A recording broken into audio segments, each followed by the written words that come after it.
सैफ इरफान यादगिरी सोलापूर व धाराशिव जिल्ह्यातून 2 वर्षाकरिता तडीपार।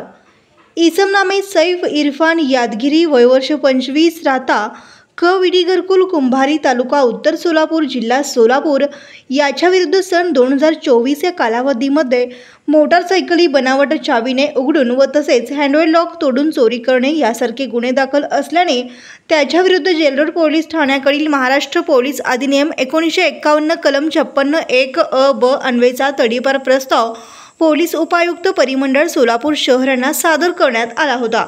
सदर प्रस्तावाच्या अनुषंगाने श्री विजय कभाडे, पोलीस उपायुक्त परिमंडळ सोलापूर शहर यांनी कारवाई करून त्यांच्याकडील तडीपार आदेश क्रमांक 1033/2025 दिनांक 22/4/2025 अन्वये इसमनामे सैफ इरफान यादगिरी, वयवर्ष 25, राहता कविडी घरकुल, कुंभारी, तालुका उत्तर सोलापूर, जिल्हा सोलापूर या सोलापूर व धाराशिव जिल्हा येथून 2 वर्षाकरिता तडीपार केले आहे। त्यास तडीपार केल्यानंतर पुणे येथे सोडण्यात आले आहे।